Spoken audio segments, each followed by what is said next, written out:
네, 트럼프 대통령의 홍콩 인권법 서명 그리고 중국 측의 강한 반발.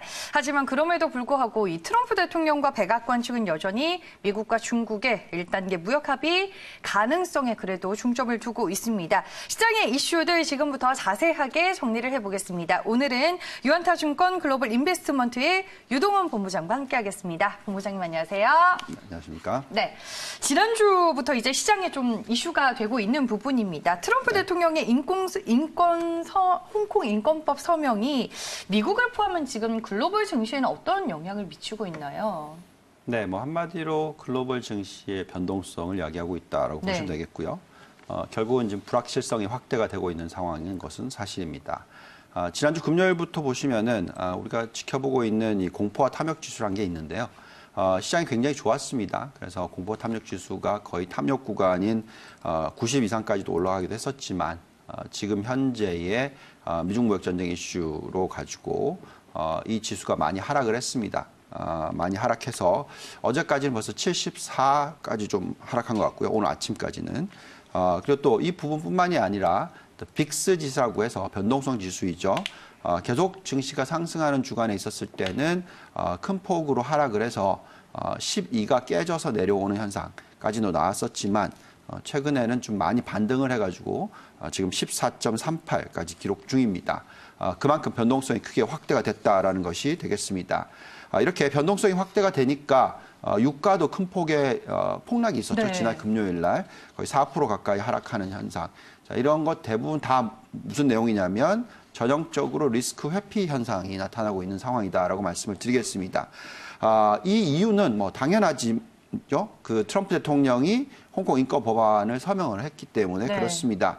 이렇게 되면서 미국과 중국 간의 불협화음이 크게 나타나고 있고요. 미중 협상 타결이 지연될 수밖에 없다라는 내용이 나오고 있습니다.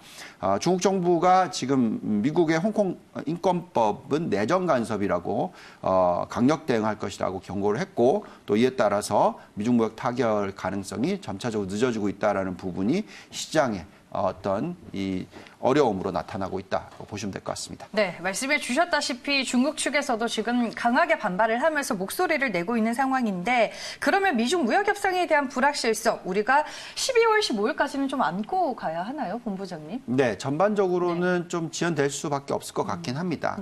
그래서 그런 이슈들이 시장에 좀 어떤 변동성을 야기할 수 있다라고 생각이 듭니다. 하지만 무역 협상 타결 부분에 있어서는 좀 이따 말씀을 드리겠지만 큰 문제는 없을 것 같고요. 또 중요한 부분은 그 사이에 글로벌 경기, 특히 중국 경기와 미국 경기가 어떻게 되느냐가 중요한데요.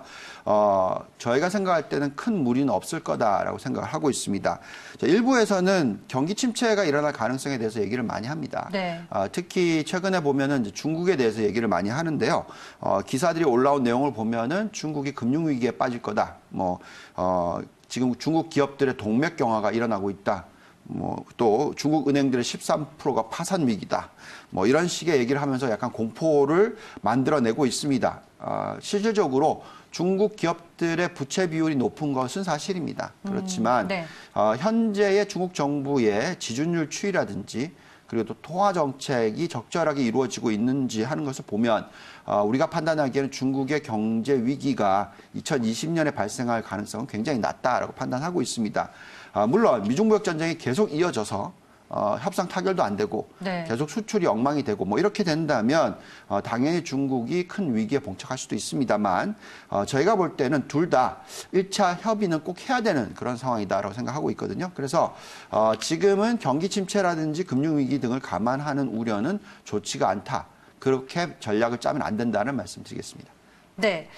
알겠습니다. 지금 일부 외신들의 시각을 보면은 여전히 미국과 중국의 1단계 무역 합의, 연내 타결 가능성을 좀 보고 있기는 하던데 이에 대해서는 동의를 하시나요, 본부장님은? 네. 타결이 될 거라고 예상을 하고 있고요. 실질적으로 12월 15일 날 타결이 될지는 모르겠습니다만 그때 추가적인 관세가 일어나지는 않을 거라고 예상을 하고 있습니다.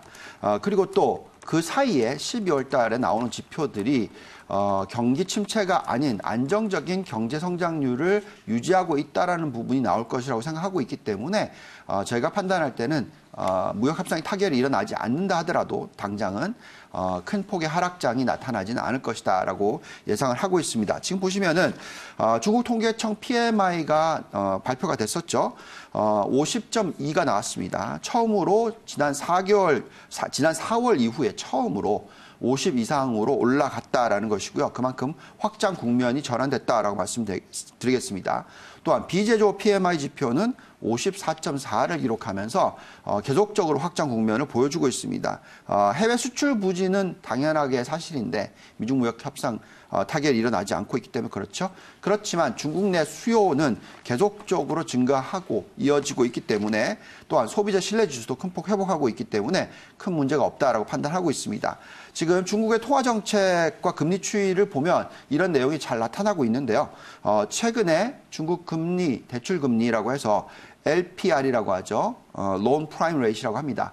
자, 이 금리를 4.35에서 많이 내려서 지금 4.15까지 하락시켰습니다. 자, 그만큼 이렇게 되니까 중국의 금리도 굉장히 안정화되고 있습니다. 10년 국채 금리의 추세를 보시면은 높을 때는 3.35까지 올라갔었다가 네. 지금 많이 하락해 있어서 3.19 정도 전반적으로 3%대 초반에 안정적인 추세를 보여주고 있습니다. 자, 이런 상황이기 때문에 큰 문제가 없다고 생각하고 있고요.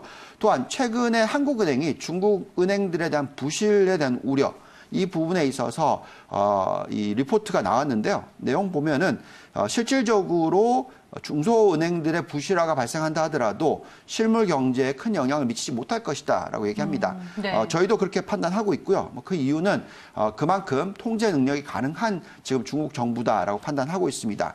특히 지금 중국의 예대율이라고 해서 대출이 예금 대비해서 얼마나 해줬느냐라고 봤을 때 74%대밖에 안 됩니다. 그래서 이 정도면은 금융위기가 터질 가능성은 거의 없다고 보시면 되겠고요.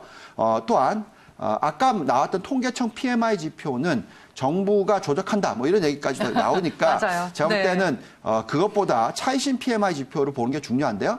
차이신 PMI 지표는 중소기업들이 많이 포함되어 있는데 이 숫자도 지금 2달 연속으로 계속 상승하고 있고 51.9를 보여주고 있습니다. 그래서 그만큼 확장 국면이 이어지고 있다라는 것만은 사실이기 때문에 저희가 생각할 때는 지금 협상 타결이 지연된다 하더라도 큰 무리 없이 시장은 안정적인 모습을 보여줄 거다라고 예상하고 있습니다. 네, 최근에 또 중국 경제 지표들이 긍정적으로 나오고 있는 점도 하나의 포인트로 잡아주셨습니다. 여기에 이제 미국 내부적으로는 트럼프 대통령의 탄핵 과정이 여전히 진행 중입니다. 청문회에 나오라는 최후 통첩까지 받았는데 트럼프의 탄핵 이슈가 뭐 시장에 주는 영향은 좀 있나요? 네, 만약에 탄핵이 네. 되면 당연히 죄송합니다. 있을 겁니다. 과거에도 탄핵이 일어났었을 때는 시장의 변동성이 충분히 있었고요. 네. 뭐 그렇지만 그렇다고 해서 시장의 방향성을 완전히 바꾸는 것은 딱 한 번밖에 없었기 때문에 저희가 볼 때는 그렇게까지 어떤 영향을 미치지 못할 거 생각합니다. 좀 자세한 내용을 좀 들여다보면은 미국 하원이 이번 주부터 탄핵 조사 보고서 및 탄핵 초안 작성 등의 본격적인 탄핵 절차에 들어가는 지금 상황이죠. 트럼프 대통령께 그 청문회 증언 여부를 청문회 나와라고 얘기를 하고 네. 있는 상황입니다. 그래서 트럼프 대통령도 나가야 될지 말아야 될지를 저울질하고 있는 그런 상황이다라고 말씀을 드리겠습니다. 지금 하원 3개 위원회가 9월 24일 민주당 주도로 탄핵 조사를 개시한 이후에 트럼프 대통령의 그 우크라이나 스캔들, 즉 지난 25일 날 젤렌스키 대통령과의 전화 통화 관련된 부분에 있어서 이게 좀 문제가 있는 것이 아니냐, 불법인 거 아니냐라는 의혹 조사가 지금 계속 이어지고 있습니다. 그래서 여기에 따라서 지금 트럼프 대통령 보고 참석을 해야 된다. 청문회에 참석을 해야 된다 얘기를 하고 있지만 이 부분에 있어서는 아직은 확정된 건 없고요. 어쨌든 근데 실질적으로 만약에 탄핵이 일어난다면 이 프로세스가 계속 연결이 돼서 결국 탄핵까지 간다면 시장에 일시적인 충격을 줄 수는 있겠죠.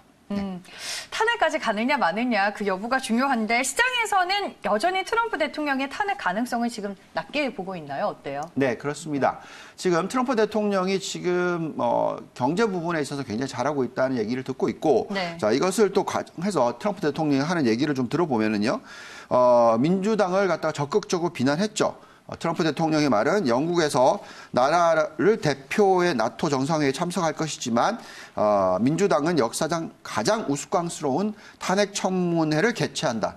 역사상 가장 우스꽝스러운 이런 얘기까지 하고 있습니다. 그래서 네. 이런 내용을 보고 있으면 지금 좌파가 우리나라를 격화시키고 있다. 이런 발언 그런 얘기를 하고 있기 때문에 자기는 잘못한 게 전혀 없다. 지금 얘기하고 있고 지금 사기극의 신뢰성을 주고 싶지는 않기 때문에 청문회에 참석하는 것이 아닌데 꼭 해야 되면 강력하게 고려할 것이다. 이런 얘기까지 합니다. 그만큼 좀 자신감을 드러내고 있어서 제가 볼 때는 실질적으로 탄핵까지는 안 갈 거다라고 예상을 하고 있습니다. 그래서 지금은 계속적으로 좀 시장의 변동성을 야기할 정도로 판단하시는 네. 것이 좋겠지 탄핵까지는 가지 않는다고 생각하시고 투자 임하시는 것이 좋을 것 같습니다. 네, 트럼프 대통령의 탄핵 이슈가 현재로서는 시장에 주는 영향은 미미하다라고 또 얘기를 해주셨습니다.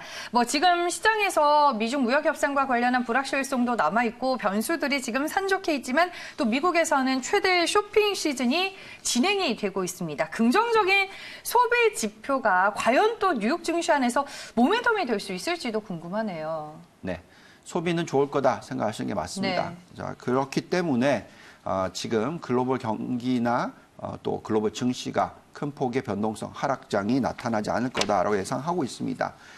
계속 말씀을 드리지만 지금 현재의 중국과 미국의 펀더멘탈은 나쁘지가 않습니다.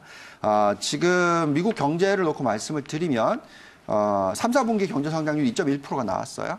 그래서 그 전 분기가 2%였죠. 그래서 다시 상승 주기로 나타나는 그런 모습이 보여주고 있습니다.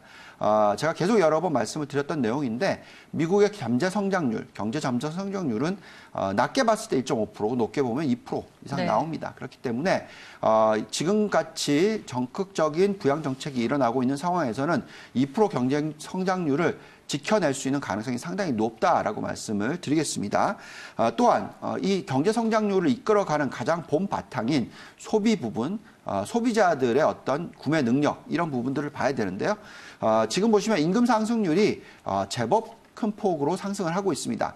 너무 높은 건 아니고요. 그렇지만 그렇다고 해서 또 낮은 것도 아닙니다. 그래서 지금 임금 상승률이 4%대 후반 정도, 4.89% 정도의 임금 상승률을 보여줍니다. 그리고 또 시간당 임금 상승률로 보면 3%가 유지가 되고 있습니다. 자, 이렇다면 미국의 경제 중에서 70%가 민간 소비입니다.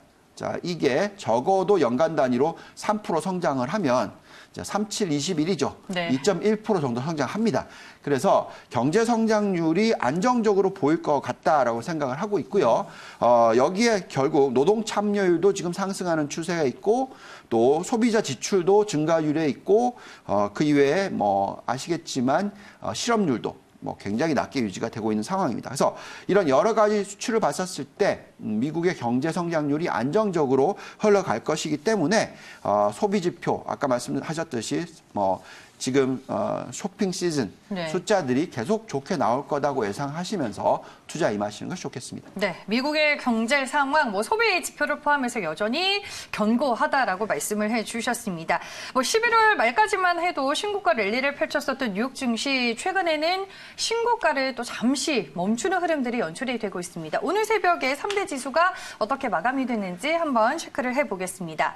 네, 오늘 이제 또 다른 변수가 불거졌죠. 트럼프 대통령이 이 간밤에 브라질과 아르헨티나의 관세 제보가 방침을 밝혀왔습니다. 그로 인해 유럽 증시도 빠지고 뉴욕 증시 안에서 3대 지수도 모두 동반 하락하는 움직임들이 나타났습니다. 다우존스 지수가 1% 가까이 밀렸고요. 나스닥 지수가 1.12% 급락하며 8,567선에서 마감이 됐습니다. S&P 500 지수는 0.86%의 내림세를 기록했는데요. 어떻게 봐야 되나요? 지금 뉴욕 증시는 여전히 강세장이다라고 봐야 될까요? 아니면은 좀 쉬어가는 국면이다라고 봐야 될까요? 네, 아까 제일 처음에 시작할 네. 때 공포와 탄력 지수 보여드렸잖아요. 네. 이 숫자가 80 이상 올라가면은 약간의 이제 이 거품이 끼는 상황입니다. 네. 그래서 좀 쉬어가야 되는 거고요. 지금 74까지 내려왔고요. 그렇기 때문에 어느 정도 좀 쉬어가는 장세가 나온다라고 판단하고 있습니다.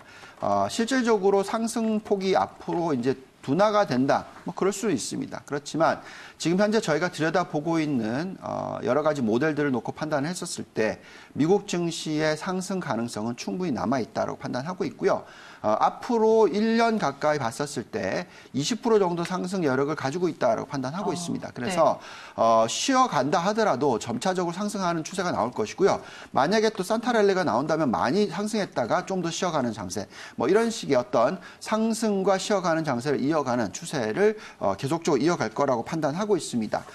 그렇기 때문에 지금 현재 만약에 조정이 나타난다면 이런 것은 투자 기회로 삼으실 필요가 있다라는 말씀을 드리겠습니다.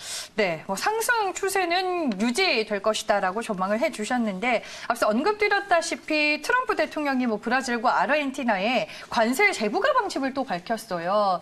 이 의도와 함께 시장에 미칠 영향을 저희가 오늘 어떻게 파악을 해야 될까요? 네, 뭐 이건 당연히 뭐 온고잉, 그러니까 진행형이라고 생각하시면 됩니다. 네. 자, 트럼프 대통령이 항상 쓰고 있는 카드가 뭐죠?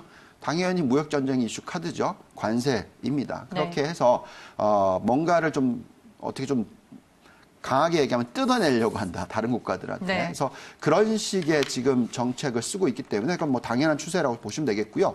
또 이 과정에서 내수 시장을 좀 키우기 위해서 적극적으로 금리 인하를 요구하는 그런 시나리오를 계속 만들어 가고 있습니다. 이거는 계속 이어질 겁니다. 트럼프 대통령이 계속적으로 대통령으로 있는 한 변하는 게 없을 거다라고 생각하시는 게 좋겠고요. 자, 그렇다고 해서 미국 경기가 안 좋아지느냐? 그렇지 않죠. 네. 그렇기 그렇기 때문에 저희가 판단할 때는 이것은 계속 쓸 수 있는 카드고 계속 나올 것이고 이럴 때 어떤 여파를 미칠지만 분석하면 된다라고 말씀드리겠습니다. 네, 알겠습니다. 점점 뭐 시장도 학습 효과가 생길 수밖에 없는 상황인 것 같습니다.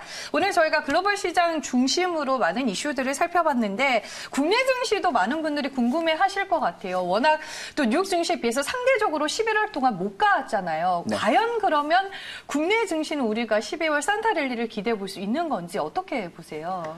네, 추세는 비슷할 겁니다. 네. 무슨 얘기냐? 미국 증시가 상승 추세에 있으면 한국 증시도 상승 추세에 있을 겁니다. 근데 저희가 분석하는 지금 한국 경제, 펀더멘탈, 그리고 지금 현재 이뤄지고 있는 상황, 여러 가지 분석해 봤을 때 상승폭이 미국보다 낮을 수밖에 없습니다. 자, 그래서 네. 상승 주기는 나타날 것이고 산타 랠리까지는 모르겠지만 연말까지 2100는 충분히 돌파, 2200까지도 갈 수 있지 않을까라는 기대는 가지고 있습니다만 그 정도의 상승 수준. 자, 올해 연초 대비해서 2200 가봤자 그 상승폭은 10%가 안 되겠죠? 네. 예, 그래서 그 정도로 보시면서 한국 증시를 들여다보실 필요가 있고요. 저희가 돌려보는 잔존가치 모델상의 매력도는 내년 연말까지 보면은 뭐 한 2,500까지도 시도할 수 있다 생각합니다. 그래서 상승 추세는 맞으나 그 상승폭에 대해서는 좀 기대치를 낮추시는 것이 좋겠다라고 말씀드리고 있습니다. 네, 알겠습니다. 국내 증시 흐름까지 저희가 전망을 해봤습니다. 오늘 이 시간에는 유한타증권 글로벌 인베스트먼트의 유동원 본부장과 함께했습니다. 오늘 말씀 잘 들었습니다. 감사합니다.